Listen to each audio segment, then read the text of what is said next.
الرحمن الرحيم الحمد لله رب العالمين والصلاة والسلام على رسوله الكريم محمد وعلى آله وأصحابه أجمعين أما بعد قال الله تعالى أعوذ بالله من الشيطان الرجيم بسم الله الرحمن الرحيم لا إكراه في الدين قد تبين الرشد من الغي فمن يكفر بالطاغوت ويؤمن بالله فقد استمسك بالعروة الوثقى لا انفصام لها والله سميع عليم الله ولي الذين آمنوا يخرجهم من الظلمات إلى النور والذين كفروا أولياؤهم الطاغوت يخرجونهم من النور إلى الظلمات أولئك أصحاب النار هم فيها خالدون۔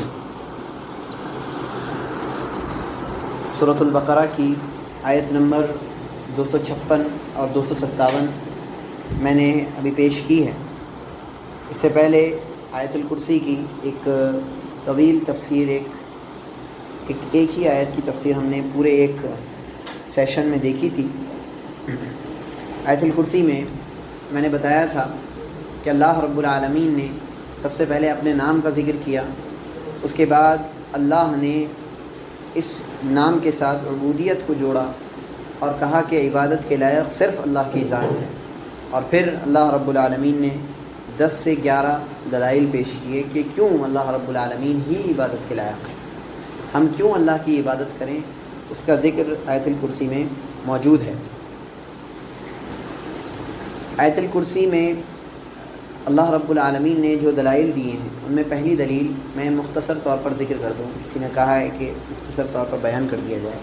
پہلی دلیل اللہ رب العالمین نے کہا ہے الحی، کہ اللہ رب العالمین زندہ ہے، اور میں نے بتایا تھا کہ اللہ کی زندگی کیسی ہے اور ہماری زندگی کیسی ہے، ہماری اور اللہ کی زندگی میں کیا فرق ہے۔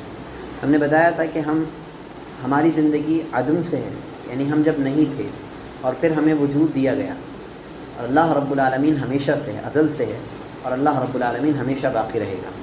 تو اللہ کی زندگی نہ ختم ہونے والی ہے نہ اس کی ابتدا ہے۔ هو الاول، وہ پہلا ہے، والآخر، وہی آخری ہے، جب کوئی نہیں تھا تو وہ تھا، اور جب کوئی نہیں ہوگا تو اللہ ہوگا۔ یہ ہمارا عقیدہ ہے، ہمارا ماننا ہے۔ القیوم، باقی رہنے والا ہے۔ میں نے بتایا تھا اس کے دو معنی ہیں کہ اللہ رب العالمین خود بھی قائم کر رہا ہے لوگوں کو، اور لوگوں کو عطا بھی کر رہا ہے، اپنی ذات کے اعتبار سے بھی قائم ہے، یعنی اللہ رب العالمین ختم ہونے والا نہیں، اسے کسی چیز کی ضرورت نہیں، اور وہ دوسروں کو بھی قائم کر رہا ہے۔ ایک تو وہ خود قائم ہے اور دوسروں کو بھی قائم کر رہا ہے، یعنی دوسروں کی بھی ذمہ داری سنبھالے ہوئے۔ اس سے میں نے بتایا تھا حفاظت کا میننگ بھی داخل ہے۔ اس کے بعد لا تأخذہ سنۃ ولا نوم، یہ تیسری دلیل ہے کہ اللہ کو نہ اونگ آتی ہے اور نہ نیند آتی ہے۔ میں نے بتایا تھا کہ غفلت کی پہلی سیڑھی اونگ ہوتی ہے اور غفلت کی انتہا نیند ہوتی ہے، کہ ایک انسان غافل ہو، یہ اس کی ابتدا اونگ سے شروع ہوتی ہے۔ میں نے بتایا تھا کہ اونگ کبھی کبھی اجباری ہوتی ہے، زبردستی آتی ہے، اور کبھی کبھی اونگ انسان لاتا ہے، کچھ دوائی کھا کر، چیزیں کھا کر انسان کوشش کرتا ہے کیسے اسے نیند آ جائے۔ اللہ رب العالمین تمام چیزوں سے پاک ہے، اللہ رب العالمین غافل نہیں ہے، کسی بھی چیز سے غافل نہیں ہے۔ یہ اللہ رب العالمین کی حق ہونے کی، اللہ کی عبادت کی ایک اور دلیل ہے کہ ہم کبھی بھی اللہ کو پکاریں، اللہ رب العالمین ہماری پکار کو سنے گا، چاہے تہجد میں پکاریں، چاہے رات کے کسی پہر میں پکاریں، چاہے کسی کونے میں پکاریں، چاہے کسی جگہ پر پکاریں، سنسان جگہ ہو۔ اور میں نے اس میں مثال دی تھی حضرت یونس علیہ السلام کے قصے کی، کہ حضرت یونس علیہ السلام انہوں نے مچھلی کے پیٹ میں اللہ رب العالمین کو پکارا تھا جہاں کوئی نہیں تھا، انہوں نے پکارا اور اللہ رب العالمین نے انہیں بچا لیا تھا۔ لا تأخذہ سنۃ ولا نوم، اللہ کو نہ اونگ آتی ہے اور نہ ہی نیند آتی، تو اللہ ہمارے اعمال سے غافل نہیں ہے اور ہماری حالات سے بھی غافل نہیں ہے، اس لیے عبادت کا مستحق وہی ہے۔ اسی طرح ہم نے یہ دیکھا تھا لہو ما فی السماوات و ما فی الارض، ملکیت اللہ رب العالمین ہی کی ہے۔ کائنات میں کچھ بھی ہے، آسمانوں میں جو کچھ ہے، زمین میں جو کچھ ہے، سب کچھ اللہ کا ہے۔ جب سب کچھ ملکیت اللہ کی تو ہم بھی اللہ کے، تو عبادت ہمیں کس کی کرنی ہے؟ اللہ کی کرنی ہے۔ اس کے بعد ہم نے پڑھا تھا جب ملکیت اللہ رب العالمین کی ہے تو بولنے کا ہم بھی حق نہیں رکھ سکتے، ہمارے پاس زبان نہیں، طاقت نہیں ہے بولنے کی۔ اللہ رب العالمین کے سامنے جب کھڑے ہوں گے تو ہم بول نہیں پائیں گے۔ سورۃ النبأ میں اس کا ذکر ہے کہ جب یوم یقوم الروح والملائکۃ صفا لا یتکلمون الا من اذن، بول نہیں سکتا کوئی انسان مگر اللہ رب العالمین ہی اسے اجازت دے گا تب وہ بول سکتا ہے۔ اور یہاں پر اللہ نے کہا من ذا الذی یشفع عنده، کون ہے جو اللہ کے پاس سفارش کرے مگر اللہ کے حکم سے۔ ہم نے یہ دیکھا تھا کہ سفارش کی کتنی شرطیں ہوتی ہیں؟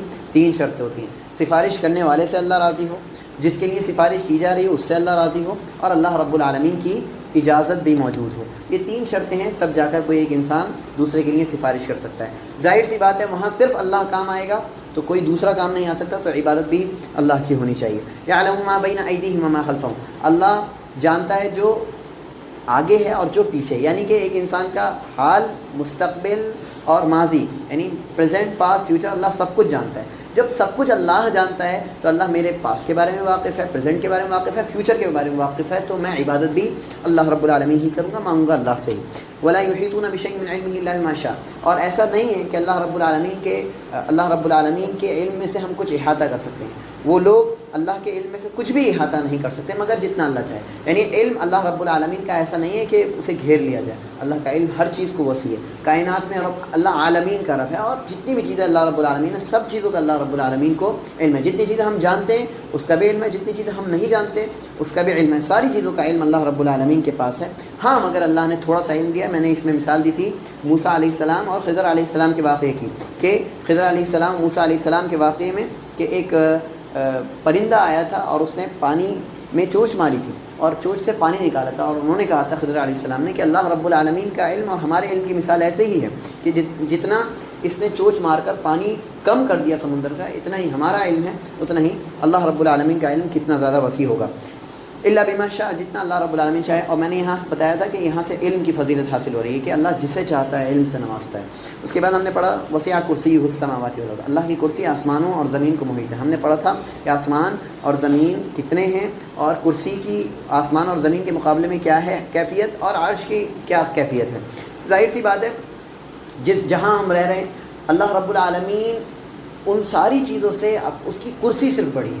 اس کی کرسی اور آسمان اور زمین کی مثال ایسی ہے کہ جیسے کہ ایک حلقے کو، ایک لوہے کی انگوٹھی کو پھینک دیا جائے ایک بڑے سے ایک ویران جگہ میں، آپ ایسی ڈال دیں اور پھر دیکھیں اس کی کیا قیمت رہے گی اتنے بڑے سے میدان میں ڈالنے کے بعد۔ تو اللہ رب العالمین کی کرسی اتنی بڑی ہے آسمان اور زمین کے مقابلے میں، تو ظاہر سی بات ہے جو اتنا عظیم ہے عبادت کے لائق بھی وہی ہے۔ ولا یؤودہ حفظہما، لیکن ایسا نہیں ہے کہ اللہ رب العالمین اس کی حفاظت میں تھک گیا ہے، اللہ رب العالمین چور ہو گیا، اللہ رب العالمین کے ساتھ یہ چیزیں حاصل نہیں ہیں، یہ ہمارے ساتھ حاصل ہے۔ ظاہر سی بات ہے جو تھک جائے ہاں وہ عبادت کا مستحق نہیں ہو سکتا۔ اللہ رب العالمین تھکنے والا نہیں ہے، اللہ ہماری بھی حفاظت کر رہا ہے، جو چیزیں پیدا کی ان کی بھی حفاظت کر رہا ہے، اور اللہ کو یہ چیز تھکاتی نہیں ہے، کوئی بھی چیز اللہ کے اوپر گرا نہیں گزرتی۔ وہ العلی، اللہ سب سے بلند ہے، ظاہر ہے بلند ہے تو عبادت کا مستحق وہی ہے۔ العظیم، مرتبے کے اعتبار سے بھی سب سے اونچا ہے، تو عبادت کا مستحق بھی اللہ رب العالمین۔ یہ میں نے بریف ایک آپ کو انٹروڈکشن دے دیا، یا کہہ سکتے ہیں ایک ریکیپ کے طور پر آپ کے سامنے چیزیں پیش کر دی۔ آگے بڑھتے ہیں۔ اب یہاں تک بات ہم نے آیت الکرسی کی دیکھی۔ اب اللہ رب العالمین کہہ رہا ہے لا اکراہ فی الدین، دین میں کوئی زبردستی نہیں۔ لا اکراہ فی الدین، پہلے ترجمہ دیکھ لیتے ہیں۔ دین میں کوئی زبردستی نہیں۔ قد تبین الرشد من الغی، ہدایت گمراہی سے واضح، ہدایت گمراہی سے الگ کر دی گئی ہے، واضح کر دی گئی ہے، ان دونوں کو الگ کر دیا گیا ہے۔ فمن یکفر بالطاغوت، تو جو طاغوت کا انکار کرے، ویؤمن باللہ، اور اللہ پر ایمان رکھے، فقد استمسک بالعروۃ الوثقی، تو اس نے مضبوط حلقے کو تھام لیا، لا انفصام لہا، جس سے وہ الگ ہونے والا نہیں۔ واللہ سمیع علیم، اور اللہ بہت سننے والا ہے اور بہت جاننے والا ہے۔ آئیے اس آیت کو تھوڑا سمجھتے ہیں۔ اللہ رب العالمین نے فرمایا لا اکراہ فی الدین، دین میں کوئی زبردستی نہیں۔ دین کون سا دین؟ دین اسلام۔ قرآن کریم اللہ نے فرمایا ان الدین عند اللہ الاسلام، کہ بے شک دین اللہ کے یہاں جو مقبول ہوگا، جو قبول ہوگا، جو ایکسیپٹ ہوگا اللہ کے یہاں، وہ کون سا دین ہے؟ اسلام ہے۔ اسلام کے علاوہ کوئی بھی دین اللہ کے یہاں قابل قبول نہیں ہے۔ کوئی بھی دین اس کائنات میں موجود ہو، کوئی بھی شریعت اس کائنات میں موجود ہو، کوئی بھی قانون اس کائنات میں موجود ہو، اللہ کے یہاں قبول صرف اور صرف اسلام ہوگا۔ یہ اس سے سمجھنا ہے۔ دوسری چیز اللہ نے فرمایا لا اکراہ، کوئی زبردستی نہیں، کوئی بھی اکراہ نہیں، مجبور کرنا نہیں، کچھ بھی مجبور کرنا نہیں۔ کیوں ایسا نہیں؟ قد تبین الرشد من الغی، کیونکہ ہدایت کو واضح کر دیا گیا گمراہی سے، یعنی ہدایت کو گمراہی سے الگ کر دیا گیا۔ ہدایت بتا دی گئی ہے، گمراہی بتا دی گئی، دونوں کو الگ الگ کر کے پیش کر دیا گیا ہے۔ اللہ رب العالمین نے ایک اور جگہ ارشاد فرمایا انا ہدیناہ السبیل اما شاکر و اما کفور، ہم نے انسان کو راستہ دکھا دیا، راستہ بتا دیا، یا تو وہ شکر ادا کر لے یعنی مان لے، اور ماں کا برا یا انکار کر دے۔ ایک اور جگہ اللہ نے فرمایا وَهَدَيْنَاهُ النَّجْدَيْنِ، اور ہم نے انسان کو دو راستے دکھا دیے۔ وَهَدَيْنَاهُ النَّجْدَيْنِ، یہ خیر کا راستہ ہے، یہ شر کا راستہ، یہ برائی کا راستہ، دونوں راستے دکھا دیا اللہ۔ فَمَنْ شَاءَ فَلْيُؤْمِنْ وَمَنْ شَاءَ فَلْيَكْفُرْ، جو چاہے ایمان لے آئے اور جو چاہے کفر کرے۔ یہ انسان کے اوپر اللہ رب العالمین نے اختیار کے طور پر چھوڑ دیا۔ اسی طرح اللہ رب العالمین نے نبی کریم صلی اللہ علیہ وسلم کو جو ہمارے درمیان بھیجا، وہ کس لیے بھیجا؟ تاکہ وہ ہمیں پیغام بتائیں کہ یہ حق کا راستہ ہے، اس پر عمل کرنا ہے، یہ باطل کا راستہ ہے، اسے چھوڑنا ہے۔ اور پیارے نبی صلی اللہ علیہ وسلم کو زبردستی کے طور پر نہیں رکھا کہ آپ کو زبردستی منوانا پڑے گا۔ اللہ رب العالمین نے کہا وَمَا أَنْتَ عَلَيْهِمْ بِجَبَّارٍ، آپ ان پر زبردستی نہیں کر سکتے۔ وَمَا أَنْتَ عَلَيْهِمْ بِجَبَّارٍ، آپ ان پر زبردستی نہیں کر سکتے۔ ایک جگہ اللہ نے فرمایا لَسْتَ عَلَيْهِمْ بِمُسَيْطِرٍ، آپ ان پر کوئی داروغہ بنا کر نہیں بھیجے گئے، جی نہیں آپ کو تو دین قبول کرنا ہی ہے، اسلام قبول کرنا ہی ہے، ایسا نہیں ہے۔ اللہ رب العالمین نے ایک جگہ پیارے نبی صلی اللہ علیہ وسلم سے کہا انما انت منذر، اے نبی آپ تو ڈرانے والے ہیں۔ ایک جگہ کہا آپ کو تو بشیر اور نذیر بنا کر بھیجا گیا ہے، آپ خوشخبری دیتے ہیں اور آپ ڈراتے ہیں۔ خوشخبری ان لوگوں کو دیتے ہیں جو ایمان رکھتے ہیں، اور ڈرا رہے ہیں ان لوگوں کو جو کفر میں موجود ہیں۔ اسی طرح یہاں پر اللہ رب العالمین نے کہا ہے پیارے نبی صلی اللہ علیہ وسلم سے لا اکراہ فی الدین، دین میں کوئی بھی زبردستی موجود نہیں۔ یہاں اگر ہم غور کریں تو دو معنی ہمیں ملتے ہیں، لا اکراہ میں دو معنی ہیں۔ ایک معنی خبر کا ہے کہ دین میں کوئی زبردستی نہیں، یہ خبر دے دی اللہ نے، زبردستی نہیں کی جائے گی دین میں۔ دوسری چیز جو یہاں معنی دیا گیا ہے کہ دین میں تم دوسروں پر زبردستی مت کرو، دین میں زبردستی نہیں، یہ خبر ہے، ایک اللہ بتا رہا ہے دین میں زبردستی نہیں ہے۔ دوسرا اس میں جو محسوس ہو رہا ہے وہ کیا ہے آیت کے اندر کہ تم دین میں زبردستی مت کرو۔ اب اس آیت کے معنی کو ہم ذرا سمجھیں گے۔ زبردستی کرنا یا کسی کے اوپر اجبار کرنا، کسی سے کہنا زبردستی اسے داخل کرنے کی کوشش کرنا، اس کی اسلام میں کیا حدود ہیں یا اسلام اس کی تعلیمات ہمیں کیسے دیتا ہے، ہمیں یہ سمجھنا ہے۔ دیکھیے لوگوں کو دین کے بارے میں بتانا، لوگوں کو دین سکھانا، یہ ایک اچھا عمل ہے، اور ہم اور آپ کو لوگوں کو دین کی طرف راغب کرنے کی ضرورت ہے، دین کی طرف بلانے کی ضرورت ہے۔ یہ کام پیارے نبی صلی اللہ علیہ وسلم نے کیا، ایسی اس میں کوئی شک تو نہیں ہے نا کہ پیارے نبی نے ایسا نہیں کیا۔ پیارے نبی نے یہ کیا ہے کہ لوگوں کو دین کی طرف دعوت دی، لیکن کچھ لوگوں نے، نام نہاد لوگوں نے دین کو بدنام کرنے کی کوشش کی، اور انہوں نے یہ کہا کہ اسلام تلوار کے زور پر پھیلا، اسلام تلوار کے زور پر پھیلایا گیا، حالانکہ ایسا نہیں۔ اسلام کی بنیاد ان اصولوں پر ہے، ان چیزوں پر ہے جو اللہ رب العالمین نے پیارے نبی صلی اللہ علیہ وسلم کو دے کر بھیجا۔ پیارے نبی صلی اللہ علیہ وسلم نے اسلام کی بنیادیں بتائیں، قرآن سے لوگوں کو روشناس کرایا، لوگ اسلام میں داخل ہونا شروع۔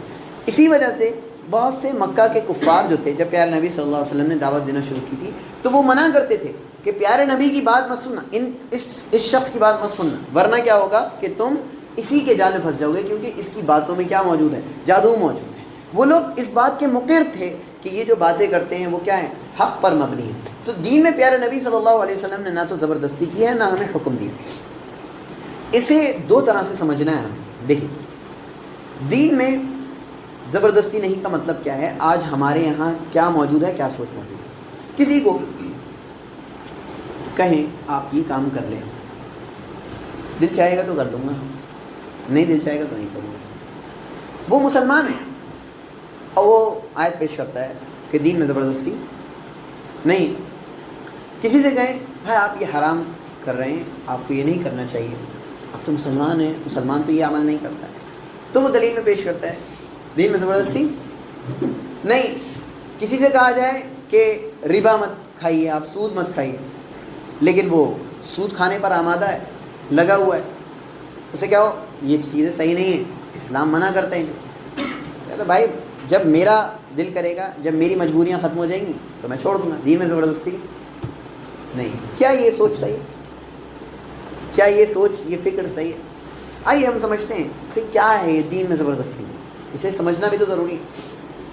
دو کرائٹیریاز ہم بنا لیں، دین میں داخل ہونے سے پہلے اور دین میں داخل ہونے کے بعد، یہ دو کرائٹیریاز ہم نے بنائے، دو چیزیں، داخل ہونے سے پہلے دین میں اور داخل ہونے کے بعد دین میں، ان دونوں میں ہمیں فرق کرنا ہے، ان دونوں میں ہمیں فرق کو ملحوظ رکھنا ہے۔ ہم اور آپ کو اس آیت کے سلسلے میں جو سمجھنا ہے وہ یہ، اور جو اسلامی تعلیمات ہیں وہ یہ کہ دین میں جب ہم کسی کو داخل کرنا چاہیں گے تو اس میں زبردستی نہیں کرائی جائے گی۔ دین میں جب ہمیں کسی کو داخل کرانا، کسی کو، کوئی کافر ہے، کوئی نان بلیور ہے، آپ کو اسے دین میں داخل کرانا ہے تو آپ اس کے گردن پر چھری رکھ کے نہیں، اسلام قبول کرو یا مار دیں گے، دین میں زبردستی نہیں، یہ صحیح۔ لیکن اگر کوئی مسلمان ہے، کوئی اسلام لا چکا ہے، پریکٹسنگ مسلم ہے، اب وہ نماز نہیں پڑھ رہا ہے، برے اعمال کر رہا ہے، اور اسلامی حکومت میں اگر مان لیجیے اسلامی حکومت بالفرض زنا کر رہا ہے، چوری کر رہا ہے، ڈکیتی کر رہا ہے، اسے سزائیں دی جائیں گی یا نہیں دی جائیں گی؟ دی جائیں گی۔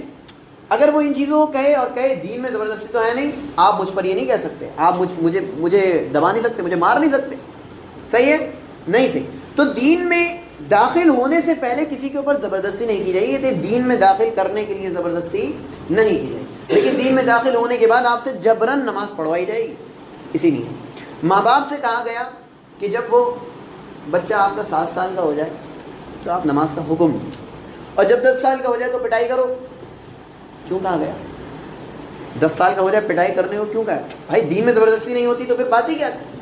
پھر پٹائی کی ضرورت ہی کیا بیٹھ؟ ہاں؟ اور آپ اعمال دیکھیں، کوئی زانی زنا کرے، ایڈلٹری کر لے، اس نے ایڈلٹری کر لی، شادی شدہ نہیں ہے، ایڈلٹری کر لیے، غلط تعلقات بنا لیے، کیا ہے سزا؟ 100 کوڑے۔ 100 کوڑے کیوں لگائے گئے 100 کوڑے؟ کیوں؟ کیونکہ اب آپ دین میں داخل ہو چکے ہیں، اب آپ کو دین کے اصولوں پر چلنا پڑے گا، دین کے اصولوں کو ماننا پڑے گا۔ اب یہاں پر اجبار کیا جائے گا، آپ کو منوایا جائے گا ان چیزوں کو لے کر، آپ سے کروائی جائیں گی یہ چیزیں، اور اگر آپ نہیں کریں گے، اسلامی حکومت نہیں ہے تو آپ من چاہی زندگی گزار لیں، لیکن اگر اسلامی حکومت ہوگی تو پھر آپ سزا کے مستحق بنیں گے۔ تو دین میں زبردستی نہیں کا مطلب یہ سمجھنا ہے ہمیں کہ دین میں داخل کرنے کے لیے زبردستی نہیں ہے، لیکن دین میں داخل ہونے کے بعد انسان کو دین کے اصولوں پر عمل کروایا جائے گا۔ اور اگر انسان من چاہی زندگی گزارنا چاہے دین میں داخل ہونے کے بعد، تو من چاہی زندگی کون گزارتے ہیں؟ گمراہ لوگ گزارتے ہیں یا کافر لوگ گزارتے ہیں؟ ایمان والے لوگ تو ایسا نہیں ہوتا ہے من چاہی زندگی گزارتے۔ بھائی کون گزارتا ہے وہ زندگی اسلام میں آنے کے بعد؟ ایک شخص اسلام میں آ چکا ہے، آج میں اپنے معاشرے کا حال بتاتا ہوں، اسلام میں آ چکے ہیں آپ، اسلام میں داخل ہو چکے ہیں، لیکن نماز ایک وقت کی نہیں پڑھتے، صرف جمعے سے جمعہ نماز پڑھتے ہیں۔ یہ کیا ہے؟ چونکہ آپ پر اجبار نہیں کیا گیا تو آپ من چاہی زندگی گزار رہے ہیں، جب دل چاہتا ہے تو نماز پڑھتے ہیں، جب دل نہیں چاہتا ہے تو نماز نہیں پڑھتے۔ یہ ہمارا حال ہے، یہ ہمارے معاشرے کا حال ہے۔ کسی سے پوچھیے، کسی کام کرنے والے سے، چاہے ویلڈنگ کا کام کر رہا ہو، چاہے لکڑی کا کام ہو، اس سے پوچھیے آپ نماز کتنا پڑھتے ہیں، تو وہ یہی کہے گا کہ جب وقت ملتا ہے تو پڑھ لیتا ہوں، وقت نہیں ملتا ہے تو چھوڑ دیتا ہوں۔ اور یہ ہمارے معاشرے کا اکثر حال ہے۔ کیوں؟ کیونکہ انہیں یہی سمجھایا گیا کہ بھائی دین میں کسی کے اوپر زبردستی نہیں کرائی جائے گی، دین جو ہے وہ اپنے حساب سے لے کر چلا جائے گا، ہمارا حساب بن رہا ہے تو نماز پڑھی جائے گی، ہمارا حساب نہیں بن رہا ہے تو نماز نہیں پڑھی۔ ہمیں یاد رکھیں یہ دین کا حال نہیں ہے، اور یہ دین کے اصول نہیں ہے جو ہمیں اصول سکھائے جاتے ہیں۔ لا اکراہ فی الدین، دین میں داخل کرنے کے لیے زبردستی نہیں ہے، یہ واضح کر لیں۔ آگے بڑھتے ہیں۔ اب ایک سوال یہ اٹھتا ہے، قرآن کریم میں اللہ رب العالمین نے کئی آیات میں یہ کہا قاتل المشرکین، مشرکین سے لڑو۔ اللہ نے کہا یا تو ان سے قتال کرو یا وہ اسلام میں آئیں، یقاتلونہم او یسلمون، یا تو وہ لوگ، یا تو تم ان سے قتال کرو، لڑیں، ان سے لڑا جائے، یا پھر وہ اسلام میں آئیں۔ اب دیکھیے اتنی سخت آیات ایک جگہ موجود ہیں اور ایک جگہ کیا موجود ہے؟ دین میں زبردستی نہیں۔ اور ابھی ہم کیا بات کر رہے تھے؟ دین میں داخل ہونے کے لیے زبردستی نہیں۔ تو اس کا کیا جواب ہو سکتا ہے کہ ایک طرف اللہ کہہ رہا ہے کہ دین میں داخل کرنے کے لیے زبردستی نہیں، اور ایک طرف اللہ کہہ رہا ہے کہ مشرکین سے لڑنا۔ کس سے؟ مشرکین سے لڑنا، یا تو لڑو ختم کر دو، یا پھر وہ کیا لے آئیں؟ اسلام لے آئیں. تو کیا جواب ہوگا اس کا؟ جب وہ ان کے اوپر حملہ کریں تو لڑو. ہاں، ان کے خلاف، ظلم کے خلاف آواز اٹھانی. وہی جو یہ کہہ رہے ہیں کہ تو زبردستی تو ہو گئی نا. ہاں، لیکن اللہ کا دین تو قائم کرنا، اللہ کا دین تو قائم کرنا. بھائی آپ یا تو لڑ، یا تو اسلام لاؤ، یا پھر ہم مارو. یہ زبردستی نہیں. وہ اپنے زبردستی کر رہے تھے، ہم نے تو ان کی زبردستی ختم کر کے صحیح حکومت قائم کری. ہم نے قائم کب کی؟ اگر کسی خلافت ہے تو خلافت کے اندر تو اور جو ریلیجنس ہوتے ہیں ان کی تو اور حفاظت کی جاتی ہے. تو ہو تو یہی رہا ہے نا، ہو تو زبردستی رہی نا. اب بھی قتال ہے یا اسلام ہے؟ پھر کیا ہے؟ دین میں داخل ہونے کے لیے زبردستی ہو رہی ہے. قاتل المشرکین کافہ کما یقاتلونکم کافہ.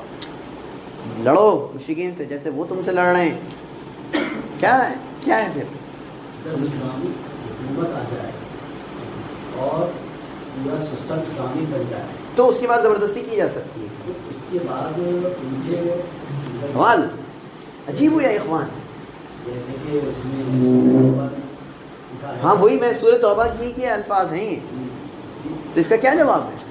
تو مطلب اسلام جب آ جائے، خلافت جب آ جائے، تو اس کے بعد پتہ صاف، ختم. اگر انہوں نے شروع کیا تو پھر زبردستی ہوگی. اچھا جی، اور کسی کے پاس جواب ہے؟ قصاص لیا جائے گا بدلے کے طور پر. یہ چل رہا ہے بدلہ تو برابر ہوتا ہے، ایک ایک کا ہوتا ہے. یہ کئی ایک کا کیسے ہو رہا ہے؟ اللہ کے دین کو قائم کرنے کے لیے زبردستی کی جا سکتی ہے. یہی تو کہہ رہا ہوں میں. ہاں صحیح ہے نا جی؟ صحیح ہے. سمجھتے ہیں. ہمیشہ یاد رکھیں کہ جہاد اللہ کے حکم کو نافذ کرنے کے لیے کیا جاتا ہے، اور ہر ایک انسان تک دین پہنچانے کے لیے کیا جاتا ہے. پھر سے سنیں، جہاد کے دو بڑے مقاصد ہیں. نمبر ایک، اللہ کے حکم کو اس زمین پر نافذ کرنا.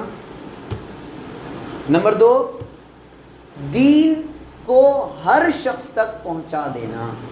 یہ دو بڑے مقاصد ہیں جن کی وجہ سے جہاد کیا جاتا ہے.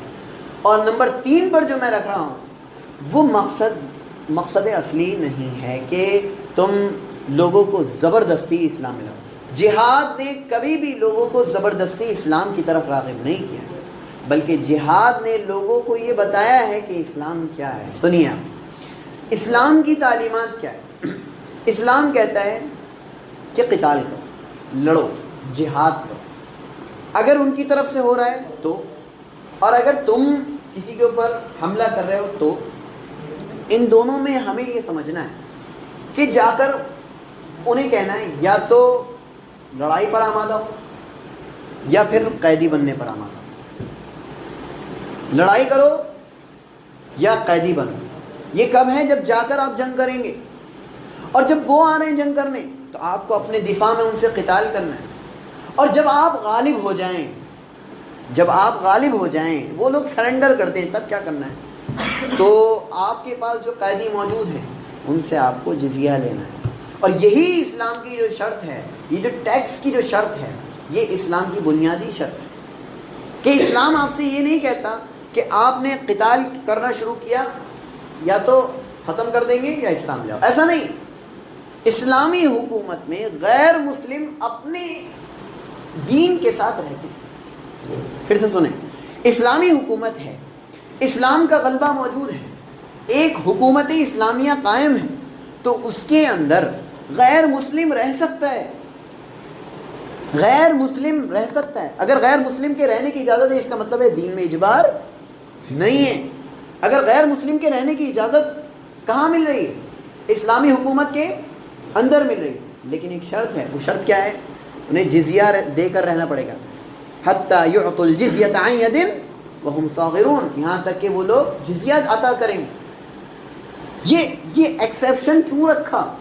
تاکہ ان تک دین کا پیغام پہنچایا جا سکے، تاکہ وہ لوگ دین کو پہچان سکیں، تاکہ وہ لوگ اسلام کی تعلیمات کو جان سکیں۔ پتہ ہے آپ کتنے ایسے لوگ ہیں جن کو قیدی بنا کر لایا گیا اسلامی حکومت کے اندر اور وہ لوگ اسلام لے آئے، اور کتنے ایسے لوگ ہیں جو قیدی بن کر آئے، قید ہوئے، انہوں نے دیکھا اسلام کی تعلیمات کو سنا اور لوگوں کے اتنے اچھے سلوک کو دیکھا تو وہ لوگ اسلام لے آئے۔ جیسے کہ ان میں مشہور ایک سردار تھے، انہیں پیارے نبی صلی اللہ علیہ وسلم کے پاس انہیں پکڑ کر لایا گیا، انہیں ستون سے باندھ دیا گیا۔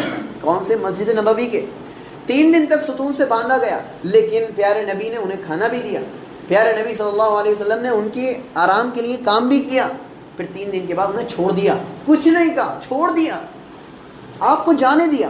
وہ گئے، نہا کر آئے اور انہیں اسلام لیا۔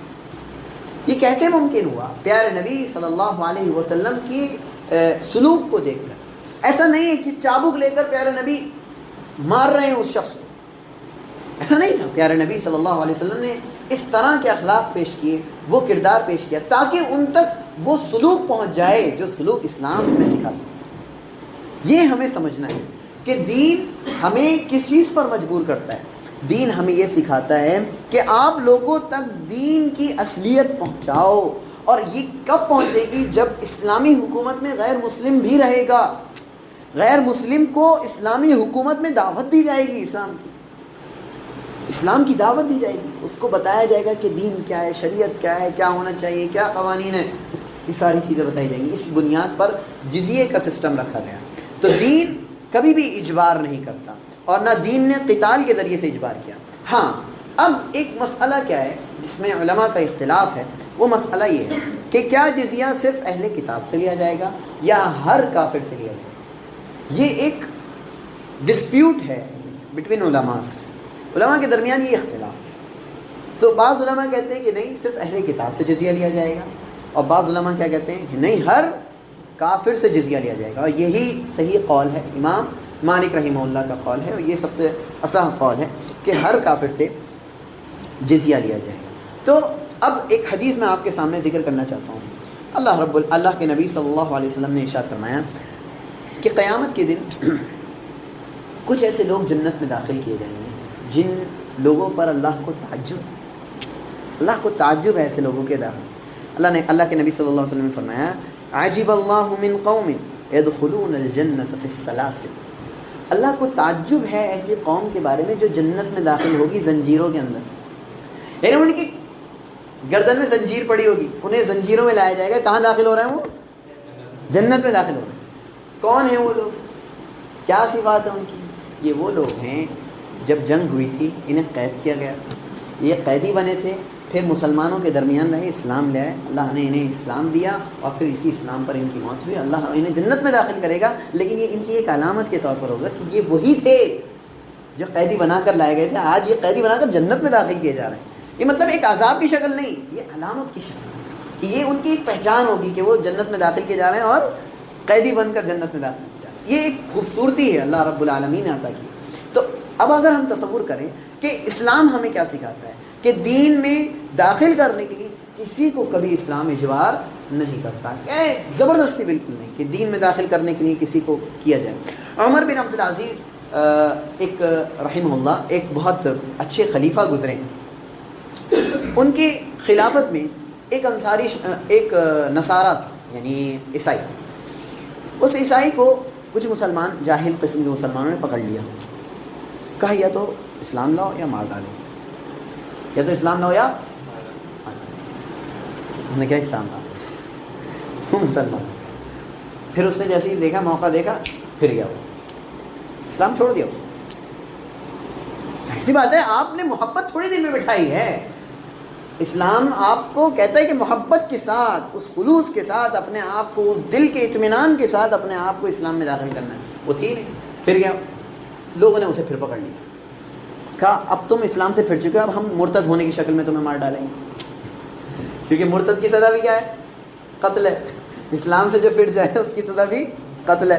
اسے پہلے پکڑا تھا، مجبور کیا، کہا کہ یا تو اسلام لاؤ یا ختم کر دیں گے، وہ اسلام لایا، اب وہ اسلام نے چھوڑا تو پکڑ لیا، کہہ رہا ہے اب مرتد ہونے کی شکل میں۔ وہ کہا میں عمر بن عبد العزیز کے پاس جاؤں، اے وہاں پہنچے, کہا کہ تم مرتد ہو گئے؟ کیا نہیں, میں مرتد نہیں ہوں, یہ لوگ مجھے جبراً انہوں نے اسلام قبول کروایا. اچھا, کہا کہ ٹھیک ہے, جو تمہارا دین ہے تم اسی پر رہو, میں چھوڑ دیں اسے جانا. عمر بن عبد العزیز رحمہ اللہ, جن کی خلافت one of the best caliphate کہلائے جاتے ہیں, عمر بن عبد العزیز. تو یہاں سے سمجھ میں آتا ہے کہ دین کو منافقین کی ضرورت نہیں, دین کو اصل مومنین کی ضرورت ہے جو دل سے اسلام کو قبول کرتے ہیں. دین کو ان کی ضرورت ہے. دین ایسے لوگوں کو قبول نہیں کرتا جو مجبوری کے طور پر لائے گئے. وہ آخر کار کیا ہوں گے؟ وہ دھوکے باز نکلیں گے. کیوں؟ کیونکہ ان کے دل نہیں ماننے والے ہیں. ان کی زبانوں نے تو کہہ دیا کہ ہم اسلام میں ہیں. اور سب سے زیادہ اسلام کو کس نے نقصان پہنچایا ہے؟ منافقین نے نقصان پہنچایا, سب سے زیادہ نقصان پہنچایا ہے. کیوں؟ کیونکہ وہ دل میں کفر چھپاتے تھے اور دکھاتے تھے کہ ہم اسلام والے ہیں, ایمان والے ہیں, لوگوں کو دھوکہ دیا کرتے تھے. تو اسلام آپ سے نہیں چاہتا کہ آپ اجباری طور پر قبول کریں. آپ اپنے دل سے, آپ اپنی سوچ کے ساتھ, اس فکر کے ساتھ, اس یقین کے ساتھ اس اسلام کو قبول کریں جس یقین کو اللہ رب العالمین ہم اور آپ کو سکھاتا ہے. اللہ کے نبی صلی اللہ علیہ وسلم نے فرمایا, ان اللہ لا ينظر الى صورکم ولا الى اجسادکم ولکن ينظر الى قلوبکم واعمالکم. اللہ تمہاری صورتوں کو, تمہارے جسموں کو نہیں دیکھتا, اللہ تمہارے دلوں کو دیکھتا ہے اور تمہارے اعمال کو دیکھتا ہے. اگر ہمارے دلوں میں ہی ایمان نہیں موجود ہو تو پھر کوئی فائدہ ہی نہیں ہے اس دین کا. تو دین جب تک دل میں داخل نہیں ہو جائے تب تک ایک انسان صحیح معنی میں مسلمان نہیں ہوتا. تو دین میں کوئی زبردستی نہیں, یعنی دین میں داخل ہونے میں کوئی زبردستی نہیں. اس آیت کے سمجھنے میں کافی اختلاف ہے. میں 3 اقوال پیش کر کے انشاءاللہ آگے بڑھتا ہوں. پہلا قول ہے کہ یہ آیت بعض انصار کے سلسلے میں اتری تھی. میں واقعہ سنا دیتا ہوں. اصل میں اوس اور خزرج یہ لوگ بتوں کی عبادت کیا کرتے تھے. اوس اور خزرج یہ 2 قبیلوں کے نام ہیں. یہ بتوں کی عبادت کیا کرتے تھے, مدینہ کے رہنے والے تھے. ان لوگوں نے دیکھا کہ یہودیت جو ہے وہ بہت شاندار چیز ہے. تو ان میں سے بعض لوگوں نے کیا کیا, اپنے بچوں کو یہودی بنا دیا. ٹھیک, اب پھر اسلام آیا تو لوگ اوس اور خزرج کے جوک در جوک داخل ہونے لگے. کس میں؟ اسلام میں داخل ہونے لگے. تو اب بہت سے جو تھے وہ بچے کیا رہ گئے؟ یہود. تو لوگوں نے کہا کہ ہم تو انہیں نہیں چھوڑیں گے, یعنی ہم اپنے بچوں کو لے لیں گے اور انہیں کیا بنائیں گے؟ مسلمان. اللہ نے آیت لا اکراہ فی الدین, دین میں داخل کرنے میں کوئی زبردستی نہیں. جس نے جو اختیار کر لیا اب وہ اسی دین پر ہے. جب تک وہ دل سے قبول نہیں کر لے گا آپ زبردستی نہیں کر سکتے. واضح؟ یہ پہلا قول ہے. اس سلسلے میں یہ آیت اتری. نمبر 2, یہ آیت ان لوگوں کے لیے اتری ہے جو ٹیکس ادا کرتے ہیں, یعنی یہود اور نصارہ. لیکن یہ بات صحیح نہیں ہے. ہم نے پڑھا امام مالک رحمہ اللہ کا قول زیادہ صحیح ہے اس سلسلے میں کہ ٹیکس ہر ایک ادا کرے گا. تو یہ آیت صرف یہود اور نصارہ کے بارے میں نہیں ہے کہ ان پر زبردستی نہیں کی جائے گی, باقیوں پر زبردستی کی جائے گی, ایسا نہیں ہے. بلکہ کسی پر بھی زبردستی نہیں کی جائے گی. لا اکراہ فی الدین, یہود اور نصارہ ہوں چاہے مشرکین, کسی پر بھی زبردستی نہیں کی جائے گی. دوسرا قول کیا ہے کہ یہود اور نصارہ پر صرف زبردستی نہیں کی جائے گی, باقیوں پر زبردستی کی جا سکتی ہے. لیکن ایسا کرنا صحیح نہیں ہے, بلکہ ہر ایک پر زبردستی نہیں کی جا سکتی. تیسرا قول جو ہے کہ یہ آیت منسوخ ہے. یہ آیت منسوخ ہے اور ناسخ وہی آیات ہیں جس میں لڑائی کا حکم دیا گیا. یہ آیت اس میں یہ ہے کہ زبردستی نہیں, اور اگلی اور دوسری آیات میں کہا ہے لڑو, مشرکین سے لڑو, ان سے لڑو, ان سے لڑو. تو یہ آیاتیں جو ہیں ناسخ ہیں کہ نہیں, پہلے منع کیا گیا تھا حکم, اب حکم دے دیا گیا ہے کہ ہاں اب لڑنا آپ کے لیے ضروری ہے. لیکن یہ آخر کی جو 2 قول ہیں یہ 2 قول یا آخری والا قول تو صحیح نہیں ہے, بلکہ یہ جو اوپر کے 2 قول ہیں یہ زیادہ اقرب ہیں کہ کسی کے اوپر بھی دین میں داخل کرنے میں زبردستی نہیں کی جا سکتی. تو ہم نے سمجھ لیا لا اکراہ فی الدین کا مطلب. دین کون سا ہے؟ اسلام. دین میں داخل کرنے میں کسی کے ساتھ زبردستی نہیں کی جائے گی, لیکن دین پر عمل کروانے میں لوگوں پر زبردستی کی جائے گی, ورنہ ایک انسان مرتد ہو سکتا ہے. اور جب مرتد ہونا یہ ایک طرح سے دین کو سب سے بڑا نقصان ہے, سب سے بڑا گھاٹا ہے. اللہ نے آگے فرمایا قد تبین الرشد من الغی. رشد کہتے ہیں صحیح راستے کو, سیدھے راستے کو. سیدھا راستہ, صحیح راستہ واضح ہو چکا ہے من الغی, کس سے؟ گمراہی سے. سیدھا راستہ, صحیح راستہ ایمان کا راستہ ہے. صحیح راستہ کس کا راستہ ہے؟ ایمان کا راستہ. اور غی اصل میں گمراہی کو بولتے ہیں. اور اس گمراہی میں بہت سی چیزیں داخل ہو گئی، کفر، فسق، اللہ کی نافرمانی اور دوسری جتنی بھی برائیاں ہو سکتی ہیں وہ سب اس میں داخل ہیں. یعنی ایمان کا راستہ بھی واضح ہے اور کفر کا راستہ بھی واضح ہے. یہ ایمان کا راستہ ہے، یہ کفر. الحلال بین والحرام بین، حلال بھی واضح ہے اور حرام بھی واضح ہے.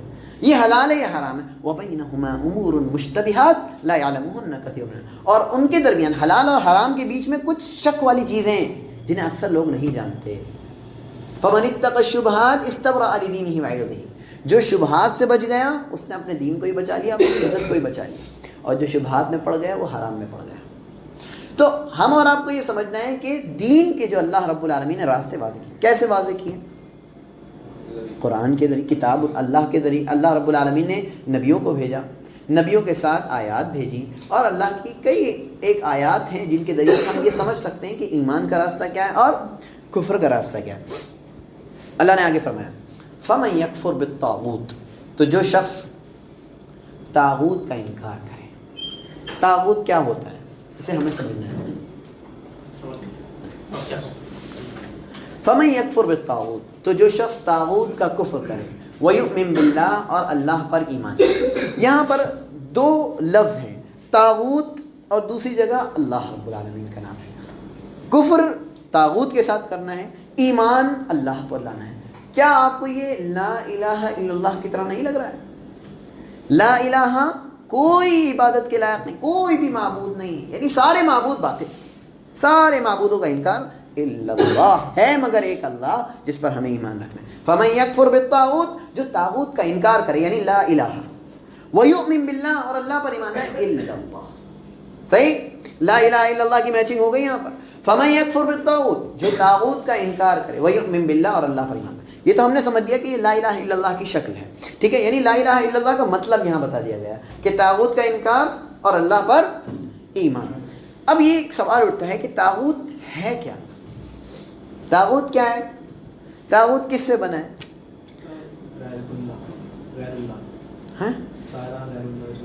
غیر اللہ، جو بھی اللہ کے علاوہ سب طاغوت. ہم بھی طاغوت.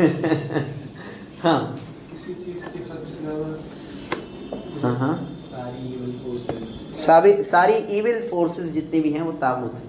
صحیح. نہیں، آپ نے جو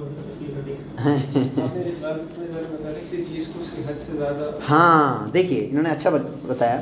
طاغوت اصل میں طغیان سے ہے، حد سے آگے بڑھنے کو بولتے ہیں. طغیان، حد سے آگے بڑھنا، یعنی آپ کی جو حد ہے، لمٹ ہے، اس سے آپ آگے بڑھ جائیں، کراس کر جائیں، یہی طغیان کہلاتا ہے، سرکشی کہلاتی ہے. دیکھیے ایک انسان سے اللہ رب العالمین نے کہا کہ میری عبادت کرو، لیکن ایک انسان اللہ کی عبادت کے علاوہ دوسرے کی بھی کر رہا ہے، تو یہ کیا ہے؟ سرکشی ہے. یہ آگے بڑھنا ہے، اللہ رب العالمین کی حدوں کو پار کرنا ہے. ایک انسان سے کہا گیا کہ بھائی میراث میں اتنا اتنا اتنا حصہ ہے، اسے اتنا دینا ہے، اسے اتنا دینا ہے. کیا نہیں، سارا مجھے ملے گا. یہ کیا ہے؟ یہ اللہ کی حد سے کراس کرنا ہے، آگے بڑھنا ہے. اللہ نے منع کیا کہ ایڈلٹری نہیں کرنی، کر رہا ہے ایڈلٹری. یہ کیا ہے؟ اللہ کی حد کو پار. وَمَن يَتَعَدَّ حُدُودَ اللَّهِ فَقَدْ ظَلَمَ نَفْسَهُ، جو اللہ کی حدوں کو پار کرے اس نے اپنی جان پر ظلم کیا، اس نے اپنی جان پر ظلم کیا. تو اللہ کی حدوں کو پار نہ کرنا. تو اب دیکھیں طغیان اصل میں سرکشی کو بولتے ہیں، حد سے آگے بڑھنا. تو طاغوت کی تعریف کرتے ہوئے امام ابن القیم رحمہ اللہ لکھتے ہیں کل ما جاوز به العبد حده من معبود او متبوع او مطاع، یعنی ہر وہ چیز جس کے ذریعے سے بندہ اپنی حد کو پار کرے، چاہے کوئی معبود ہو، چاہے وہ ہو جس کی اتباع کی جا رہی ہے، چاہے وہ جس کی بات مانی جا رہی ہے. دیکھیے کسی بھی چیز کو، اسے آسان لفظوں میں ایسا، کسی بھی چیز کو اس کے لیول سے بڑھا دینا، یہی طاغوت. میرا لیول کیا ہے سننے کا کہ ابھی مجھے اتنی ہی آواز آ رہی ہے، ٹھیک، لیکن یہ کہہ رہے ہیں میرے بارے میں نہیں. عبدالصمد صاحب کو باہر جو وہ دور ایک شخص دکھ رہا ہے نا، وہ جو بول رہا ہے اس کی بھی آواز آ رہی ہے. آپ نے کیا کر دیا؟ میرے لیول کو آگے بڑھا دیا. ٹھیک، میں کتنا دیکھ رہا ہوں؟ جتنی میری آنکھوں کی استطاعت ہے. ابھی میں سامنے دیکھ رہا ہوں، پیچھے تو نہیں دیکھ پا رہا ہوں، یہی میری طاقت ہے. لیکن یہ کہہ رہا ہے نہیں، آپ پیچھے بھی دیکھ رہے ہیں، آپ ادھر بھی دیکھ رہے ہیں، آپ ادھر بھی دیکھ رہے ہیں، وغیرہ وغیرہ. یہ مجھے میرے لیول سے کیا کر دینا ہے؟ بڑھا دینا ہے. میرے لیول سے بڑھا دینا یہ شرک کی ابتدا ہے. اللہ تک پہنچا دینا یہ شرک ہے. سمجھ میں نہیں ہے بات. میرے لیول کو تھوڑا بڑھا دینا یہ شرک کی ابتدا ہے، اسٹارٹنگ ہے، یہیں سے شرک داخل ہوتا ہے۔ اور میں اللہ کے برابر کر دوں کہ جس طرح اللہ ویسے ہی میں، نعوذ باللہ من ذالک والعیاذ باللہ، اسی طرح سے ہو، تو یہ کیا ہے؟ یہ بڑا شرک ہے، اسلام سے باہر۔ ایسے ہی انسان اسلام سے باہر ہوتا ہے۔ تو کتنے ایسے لوگ ہیں جو دوسروں کو اللہ رب العالمین کی طرح سننے والا سمجھتے ہیں، وہ لوگوں کو، ایسے لوگوں کو کہیں بھی پکارتے ہیں، وہ سوچتے ہیں کہ وہ ہماری سن رہے ہیں، وہ ہماری سن رہے ہیں۔ ایک صاحب بس میں جا رہے ہیں، کہہ رہے ہیں وہ ان کی قبر دکھ رہی ہے، لبیک کہو، لبیک کہو۔ واللہ سوائے ہنسنے کے میرے پاس کوئی چارہ نہیں تھا، اور مجھے بہت افسوس بھی ہو رہا تھا کہ کہہ رہے ہیں میں حاضر ہوں۔ لبیک کا مطلب ہوتا ہے میں حاضر ہوں، اور وہ اتنی دور قبر موجود ہے، وہ وہاں سے پکارے۔ اس کا کیا مطلب میں سمجھوں کہ آپ یہاں پر ہیں، آپ وہاں تک سنا رہے ہیں، آپ نے اپنی پاور کو بھی بڑھا دیا ہے اور ان کی پاور کو کتنا بڑا ہوا سمجھا ہے۔ اور یہ دونوں چیزیں ہی بہت زیادہ خطرناک ہیں، اور یہی چیزیں کیا ہوتی ہیں؟ شرک۔ دیکھیے غلو، حد سے آگے بڑھانا، طغیان، طاغوت اسی کو بولتے ہیں کہ ایک کو اس کے لیول سے آگے بڑھا دینا، اس کو جس لائق نہیں ہے وہ اس لائق سمجھ بیٹھنا، یہی طغیان ہے، یہی طاغوت ہے۔ اور یہیں سے کیا ہوتا ہے؟ شرک داخل ہوتا ہے۔ تو طاغوت سمجھے ہر وہ چیز جس کو اس کے لیول سے بڑھا دیا جائے، یہی کیا ہے؟ طاغوت ہے۔ فَمَن يَكْفُرْ بِالطَّاغُوتِ، تو کوئی بھی چیز ہو سکتی ہے طاغوت۔ دیکھیے کبھی کبھی لیول سے بڑھانا اختیاری طور پر ہوتا ہے، جیسے ایک انسان کہہ رہا ہے کہ نہیں انا ربکم الاعلیٰ، میں تمہارا سب سے اونچا رب ہوں۔ فرعون نے کہا تھا میں تمہارا سب سے، یہ کیا ہے؟ یہ طاغوت کیسا ہے؟ خود سے۔ کبھی کبھی کیا ہوتا ہے؟ لوگ بنا دیتے ہیں، جیسے کہ لوگوں نے کیا بنا دیا؟ حضرت عیسیٰ علیہ السلام کو ان کی شان سے اوپر اٹھا دیا اور کہا کہ حضرت عیسیٰ علیہ السلام کیا ہیں؟ اللہ کے بیٹے ہیں۔ اور یہود کیا وقالت الیہود، اور یہود نے کیا کہا؟ عزیر اللہ کے بیٹے ہیں۔ عیسائیوں نے کہا عیسیٰ اللہ کے بیٹے ہیں۔ یہ ان کی منہ کی بات، ذالک قولہم بافواہہم، یہ تو ان کے منہ سے نکلی ہوئی باتیں ہیں بس۔ یضاہئون قول الذین کفروا من قبل، یہ تو اپنے پہلے کے کافروں کی باتوں کی طرح باتیں کر رہے ہیں۔ قاتلہم اللہ، اللہ ان سے قتال کرے۔ انا یؤفکون، کہاں یہ لوٹائے جا رہے ہیں۔ تو ہمیں یہ سمجھنا ہے کبھی کبھی کیا ہوتا ہے؟ اللہ رب العالمین قیامت کے دن کہے گا، پوچھے گا کس سے؟ حضرت عیسیٰ اور حضرت مریم علیہم الصلاۃ والسلام، ہے کہ تم نے کہا تھا عبادت کے لیے، تم نے کہا تھا کہ ہمیں معبود بنایا جائے۔ یعنی حضرت عیسیٰ اور مریم کا اللہ رب العالمین سے کہے اللہ ہم کیسے کہہ سکتے ہیں، ہمارے پاس اس چیز کا علم موجود نہیں، ہم نے ایسا نہیں کہا، وہ اس چیز کا انکار کر دیں گے۔ تو کبھی کبھی کیا ہوتا ہے کہ جو طاغوت ہوتا ہے وہ خود سے کہتا ہے کہ ہاں میری عبادت کی جائے، وہ خود سے اپنے لیول کو آگے بڑھانا چاہتا ہے۔ اور کبھی کبھی طاغوت کیا ہوتا ہے کہ اسے بنا دیا جاتا ہے، حالانکہ وہ طاغوت اصل نہیں ہوتا، وہ انسان ہوتا ہے۔ فَمَن يَكْفُرْ بِالطَّاغُوتِ، اب طاغوت کی شرح علماء نے کئی طرح سے کی ہے، کسی نے کہا شیطان، کسی نے کہا کاہن، کسی نے کہا جادوگر، لیکن یہ تھوڑی چیزیں ہیں، ہاں معنی اس سے کیا ہے؟ بہت زیادہ وسیع ہے، بہت ساری چیزیں طاغوت میں داخل ہو سکتی ہیں۔ وَيُؤْمِن بِاللَّهِ، اور کس پر ایمان لائے؟ اللہ پر ایمان لائے۔ دو چیزیں میں نے بتائی تھی، لا الہ الا اللہ، ٹھیک ہے؟ اللہ پر ایمان، فَقَدِ اسْتَمْسَكَ بِالْعُرْوَةِ الْوُثْقَىٰ، تو اس نے مضبوط کڑے کو تھام لیا۔ فقط، تو اس نے استمسکت، مضبوطی سے تھام لیا، بالعروہ، اس کڑے کو، اس کہہ سکتے ہیں پکڑنے کی اس چیز کو، حلقے کو، الوثقیٰ، جو بہت مضبوط ہے، لن انفصام لہا، اس سے وہ الگ ہونے والا نہیں ہے، اس سے وہ چھوٹنے والا نہیں ہے، وہ اس سے دور ہونے والا نہیں ہے۔ اللہ سمیع علیم، اللہ بہت سننے والا، اللہ جانا۔ اس سلسلے میں ایک واقعہ میں ضرور ذکر کرنا چاہوں گا۔ عبداللہ بن سلام رضی اللہ تعالی عنہ، ایک صحابی رسول ہے، ایک مرتبہ مسجد میں داخل ہوئے، مسجد میں داخل ہوئے، صحیح مسلم کی روایت ہے، مسجد میں داخل ہوتے ہوئے انہوں نے 2 رکعت نماز ادا کی۔ 2 رکعت نماز ادا ہی کر رہے تھے، انہوں نے تھوڑی سی ہلکی نماز پڑھی، مختصر نماز، تو کچھ لوگ وہاں پر حلقہ بنائے ہوئے بیٹھے، بولے یہ شخص جنتی ہے۔ ان لوگوں نے کیا کہا؟ یہ شخص جنتی ہے۔ وہاں بیٹھا ہوا ایک شخص سن رہا تھا، ارے انہوں نے وہ اٹھے, نماز پڑھ کے چل دیے, مسجد سے چل دیے. تو وہ شخص جسے سنا وہ بھی اٹھا اور وہ ان کے پیچھے پیچھے چل دیا. پیچھے پیچھے چلے, وہ اپنے گھر میں داخل ہوئے تو اس نے بھی اجازت لی اور وہ بھی گھر میں داخل ہو گئے. پھر انہوں نے کہا, پھر انہوں نے بات چیت شروع کی, تھوڑا سا مانوس ہونے کے لیے, جیسے وہ ہوتی ہے اسٹارٹنگ کرتے ہیں بات کریں, آپ کیسے ہیں, خیریت سے ہیں, وغیرہ وغیرہ. اس کے بعد کہا کہ آپ آئے تھے ابھی, آپ نے نماز ادا کی تھی, وہاں نا کچھ لوگ کہہ رہے تھے, انہوں نے آپ کے بارے میں کہا کہ آپ جنتی. میں نے کہا اللہ رب العالمین بخوبی جانتا ہے, میں اللہ کی پناہ ہے کہ کوئی میرے بارے میں ایسی بات بولے جس کو اس کا پورا علم نہ ہو, کیسے بول سکتا ہے. لیکن انہوں نے ایسا کیوں کہا, میں اس کی وجہ بتاتا ہوں. اب انہوں نے کیا کہا, میں اس کی وجہ بتاتا ہوں وہ کیا ہے. پھر انہوں نے ایک واقعہ پیش کیا, کہا کہ میں نے پیارے نبی صلی اللہ علیہ وسلم کے زمانے میں ایک خواب دیکھا تھا, اور وہ پھر خواب آپ کے سامنے بیان کیا. کیا خواب تھا کہ خواب اس طرح تھا کہ انہوں نے اپنے آپ کو ایک باغ میں دیکھا. ایک باغ ہے, انہوں نے اپنے آپ کو ایک باغ میں دیکھا. انہوں نے باغ کے بارے میں بتایا کہ باغ بہت وسیع تھا, اس میں پیڑ پودے اور ہریالی بہت زیادہ موجود تھی. باغ کے بیچ میں لوہے کا ایک ستون بنا ہوا تھا, پلر, لوہے کا ایک پلر بنا ہوا تھا. اس کے نیچے کا حصہ زمین سے لگ کر کے زمین کے اندر تھا, اور اس کے اوپر کا حصہ آسمان میں تھا. یعنی بہت زیادہ بڑا پلر تھا وہ, ٹھیک. اس کے اوپر جو سب سے اوپر جو انہیں دکھ رہا تھا, وہاں ایک حلقہ موجود تھا, ٹھیک, ایک کنڈا موجود تھا, آپ سمجھ لیں. تو ان سے کہا گیا, عبداللہ بن سلام سے جو خواب دیکھ رہے تھے, ان سے کہا گیا اس پر چڑھو, اس ستون پر چڑھ جاؤ, اس پلر پر چڑھ جاؤ. تو انہوں نے کہا میں اس پر نہیں چڑھ سکتا. پھر ہوا کیا, کہتے ہیں کہ ایک شخص آیا, اس نے مجھے پیچھے سے یوں کر کے دھکا دیا, اوپر اٹھایا اور میں اوپر چڑھ گیا, ٹھیک. یہاں تک کہ میں ستون کی چوٹی تک پہنچ گیا, مطلب جہاں پر حلقہ موجود تھا.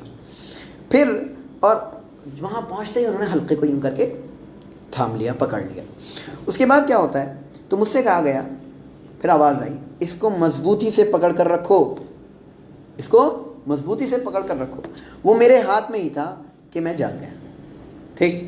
اس کے بعد کیا ہوتا ہے, میں نے یہ خواب رسول اللہ صلی اللہ علیہ وسلم کے سامنے بیان کیا, تو آپ صلی اللہ علیہ وسلم نے فرمایا وہ باغ اسلام ہے. وہ باغ کیا ہے, اسلام ہے, اور وہ ستون اسلام کا ستون ہے. وہ باغ اسلام ہے, وہ اسلام کا ستون ہے. اور آگے کہا, اور وہ حلقہ جو تھا وہ ایمان کا مضبوط حلقہ ہے. وہ کون سا حلقہ تھا, ایمان کا حلقہ. فَمَن يَكْفُرْ بِالطَّاغُوتِ وَيُؤْمِن بِاللَّهِ, اور وہ اللہ پر ایمان رکھے تو اس نے مضبوط حلقے کو تھام لیا. پھر آگے کہا, اور تم موت تک اسلام پر رہو گے. یہ بشارت بھی مل گئی. یہ اب تصور کریں, عبداللہ بن سلام رضی اللہ تعالیٰ عنہ کو کیا بشارت ملی اس خواب سے, کہ انہوں نے اس حلقے کو تھاما, اور وہ حلقہ, میں نے کوشش یہ کی ہے کہ ایز اٹ از میں ذکر کروں, کوئی ادھر ادھر چیز نہ ہو جائے. میں نے مکمل طور پر حدیث آپ کے سامنے رکھنے کی کوشش کی. تو یہ عبداللہ بن سلام رضی اللہ تعالیٰ عنہ کو یہ بشارت دی گئی کہ آپ مرتے دم تک کس پر رہیں گے, اسلام پر رہیں گے. اب وہی العروہ, وہی حلقہ تھا جس کو انہوں نے مضبوطی کے ساتھ تھاما تھا. وہ کون سا حلقہ تھا, ایمان کا حلقہ تھا. ابھی ہم نے پڑھا وَيُؤْمِن باللہ, اور وہ اللہ پر ایمان رکھے. فقد استمسک بالعروۃ الوثقی لا انفصام لها, وہ اس سے چھوٹنے والا نہیں. اور آگے اللہ نے فرمایا واللہ سمیع علیم, اور اللہ بہت بخوبی سننے والا اور بخوبی جاننے والا ہے. یعنی سمیع باقوالہ بافعالہ, اللہ رب العالمین انسان کے قولوں کو سنتا ہے, انسان کے افعال کے جو اعمال ہوتے ہیں اللہ رب العالمین ان کے سلسلے میں بخوبی جانتا ہے. اس کے بعد یہاں تک آیت کمپلیٹ ہوگی. اس کے بعد اللہ رب العالمین نے ایک اور آیت ذکر کی ہے جو اسی سے تعلق رکھتی ہے. اللہ نے فرمایا اللہ ولی الذین آمنوا. اب دیکھیے یہ فضیلت ہے, آپ نے اللہ پر ایمان رکھ لیا, آپ نے کفر کر لیا کس کے ساتھ, طاغوت کا کفر کیا, اللہ پر ایمان رکھا, یعنی آپ نے لا الہ الا اللہ کو مضبوطی کے ساتھ تھام لیا. اب دیکھیے کیا, اللہ ولی الذین آمنوا, اللہ ایمان والوں کا ولی ہے. اللہ کس کا ولی ہے, ایمان والوں کا ولی ہے. ہم سب اپنے آپ کو ایمان والا کہتے ہیں, ہاں ہم سب کہتے ہیں نا ہم ایمان لائے اللہ پر, اس کے کتابوں پر، اس کے رسولوں پر، قیامت کے دن پر اچھی بری کہتے نہیں کہتے؟ خوش ہو جائیے، بشارت ہے یہ ہمارے لیے، یہ بہت بڑی نعمت ہے، محسوس کریے۔ اللہ مددگار ہے کس کا؟ ایمان والوں کا۔ آج اگر میں اللہ سے مدد مانگوں اور میرے پاس مدد نہ آ رہی ہو تو اس کا مطلب یہ ہے کہاں کمی ہے؟ یہ آیت ہمیں بتا رہی ہے کیوں اللہ مددگار ہے، کس کا؟ ایمان والوں کا مددگار ہے۔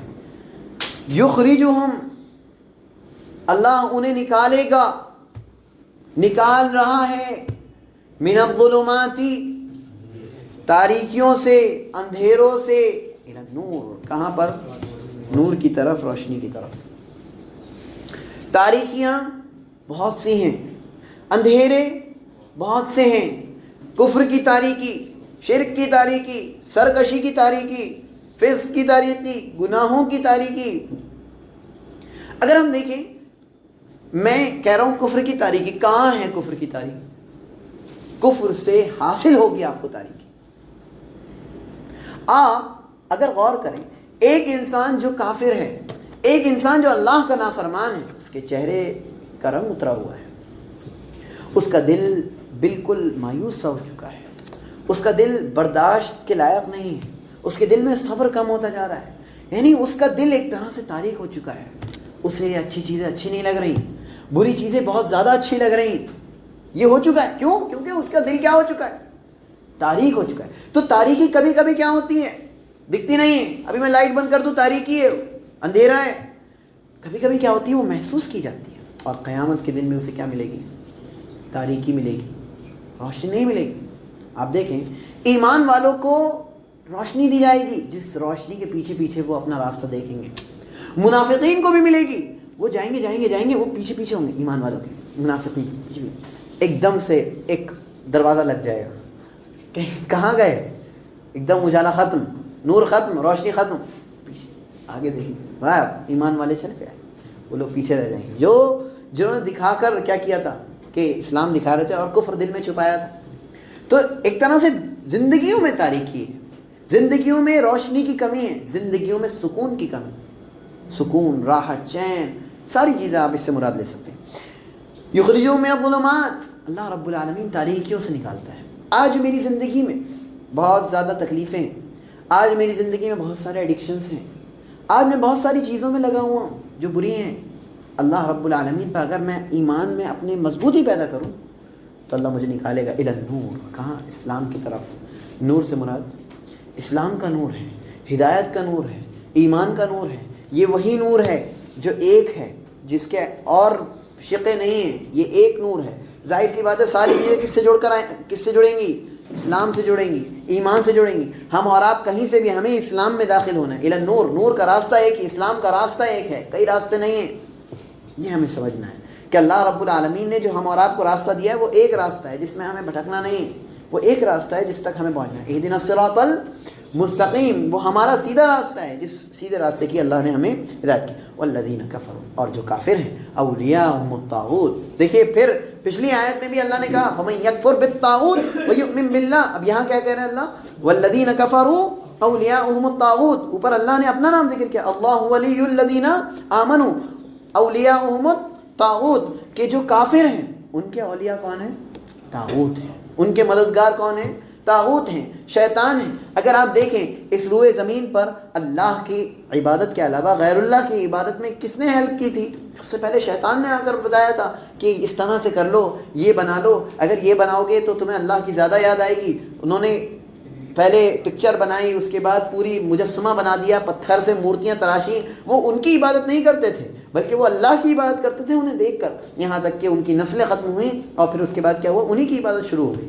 تو شیطان ان کا مددگار ہے، شیطان ان کا ساتھی ہے، ان کی ندووں میں، ان کے مجالس میں جاتا ہے، وہ بیٹھتا ہے اور انہیں بتاتا ہے کہ اس طرح سے کرنا چاہیے تمہیں، اور لوگ جن کے دلوں میں کجی ہوتی ہے وہ فوراً ایکسیپٹ کر لیتے ہیں۔ والذین کفروا اولیاءہم الطاغوت، اور جو کافر ہیں ان کے مددگار کون ہوتے ہیں؟ طاغوت ہوتے ہیں، شیاطین ہوتے ہیں۔ یخرجونہم من النور الی الظلمات، وہ انہیں نور سے کہاں نکال دیتے ہیں؟ تاریکیوں کی طرف۔ بالکل الٹا، پہلے کیا تھا؟ تاریکیوں سے اللہ کہاں نکال رہا ہے آپ کو؟ نور کی طرف. اور یہاں کیا ہے؟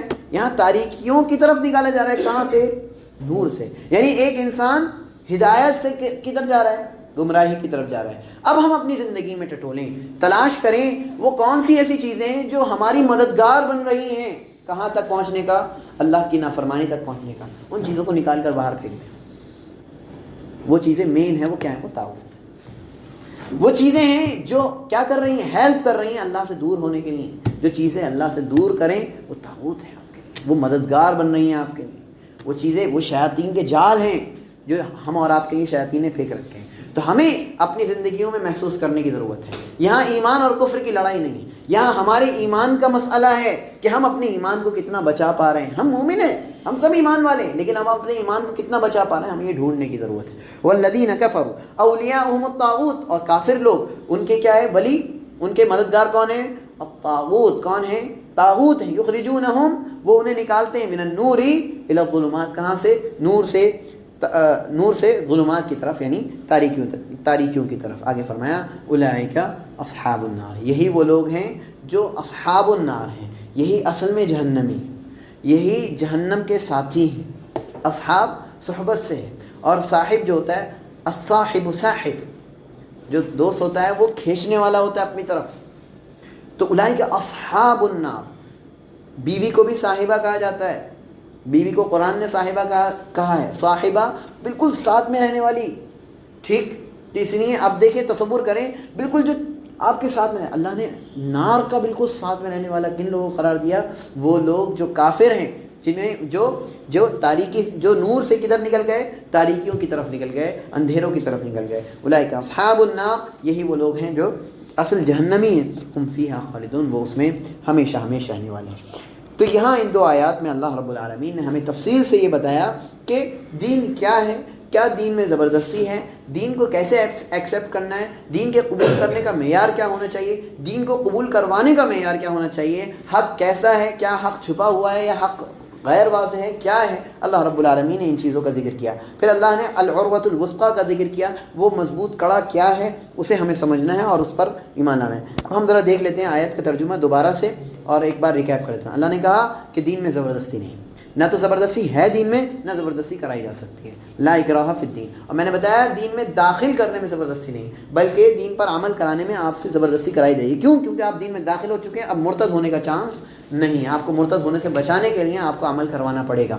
قد تبین الرشد من الغی. کیوں دین میں زبردستی نہیں ہے؟ کیونکہ ہدایت کا معاملہ بھی واضح ہے، گمراہی کا معاملہ. انسان کو اختیار دیا جائے، آپ ہدایت چن لو یا کفر کو چن لو، یہ آپ کو اختیار دیا گیا. اللہ نے ہمارے لیے راستے بتا دیے ہیں، ساری چیزیں واضح کر دی ہیں. فمن یکفر بالطاغوت. جو طاغوت کا انکار کرے، جو سمجھے کہ ہدایت کا راستہ یہ ہے تو میں طاغوت کو نہیں مانوں گا، طاغوت کا انکار کروں گا اور اللہ پر ایمان رکھے، فقد استمسک بالعروۃ الوثقیٰ. اس نے صحیح معنی میں کیا کر لیا؟ مضبوط کڑے کو تھام لیا. وہ مضبوط کڑا کیا ہے؟ وہ ایمان کا کڑا ہے، جو ہم نے ابھی عبداللہ بن سلام رضی اللہ تعالیٰ عنہ کی حدیث سے دیکھا. لا انفصام لہا. وہ اس سے الگ ہونے والا نہیں. واللہ سمیع علیم.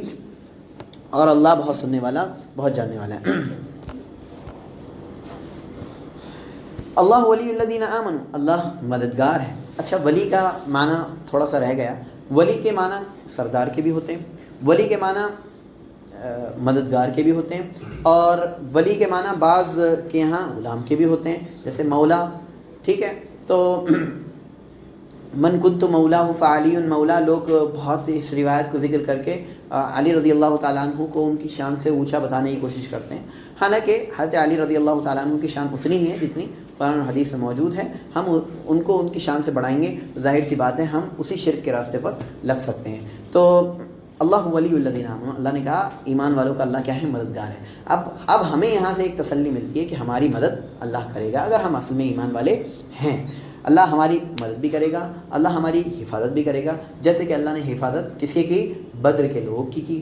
اللہ نے حفاظت صحابہ کی. اللہ نے حفاظت ان کی ہمیشہ کی جب بھی انہوں نے جنگ کی یا پھر کہیں بھی کسی میدان میں گئے. یخرجہم من الظلمات الی النور. اللہ کیا کرتا ہے؟ انہیں تاریکیوں سے کدھر نکالتا ہے؟ روشنی کی طرف. اور وہ روشنی کس چیز کی ہے؟ اسلام کی روشنی ہے، ہدایت کی روشنی ہے، جس کے ذریعے سے ہم اور آپ صحیح راستہ. ظاہر سی بات ہے انسان کو روشنی ہی چاہیے ہوتی ہے، تاریکی سے تو انسان کیا ڈرتا ہے، بھاگتا ہے. اللہ نے ایک بڑی شاندار مثال دی ہے کہ اسلام روشنی ہے جس سے انسان کو سکون حاصل ہوتا ہے، اور شرک اور کفر اور یہ ساری چیزیں کیا ہیں؟ تاریکی ہیں، جس سے ایک انسان گھبراتا ہے۔ اور جتنا بھی انسان نافرمانی کر لے اللہ کی، آخر میں ایک خلا باقی رہتی ہے جو دل میں موجود ہے، وہ اللہ کی خلا ہے، وہ پر ہو ہی نہیں سکتی جب تک کہ اللہ کا نام اس میں نہیں ڈال دیا جائے۔ وہ کبھی بھی کسی کی زندگی میں پر نہیں، الا یہ کہ اللہ کسی کے دل پر مہر لگا دے، تو پھر اس کے بعد اللہ رب العالمین انسان کو پسند نہیں آتا۔ والذین کفروا، اور کافر وہ لوگ ہیں، اولیاءہم الطاغوت، ان کے اولیاء کیا ہیں؟ کون ہیں؟ طاغوت ہیں۔ یخرجونہم من النور الی الظلمات، اور ان کا کام کیا ہے کہ وہ انہیں نور سے کدھر لے کر جا رہے ہیں؟ تاریکیوں کی طرف لے کر جا رہے ہیں۔ اولئک اصحاب النار، یہی کون ہیں؟ جہنمی ہیں، ہم فیہا خالدون، وہ اس میں ہمیشہ ہمیشہ رہنے والے ہیں۔ اللہ رب العالمین ہم تمام کو اس مضبوط کڑے کو تھامنے کی توفیق دے جس مضبوط کڑے کا اللہ رب العالمین نے اس میں ذکر کیا، اور مزید یہ کہ اللہ رب العالمین ہم اور آپ کا کارساز مددگار ہمیشہ بنے، اور ہم اور آپ کے ایمان کو اللہ ہمارے مضبوط کرے۔ اقول قولی ھذا استغفر اللہ لی ولکم ولسائر المسلمین والحمد للہ رب العالمین۔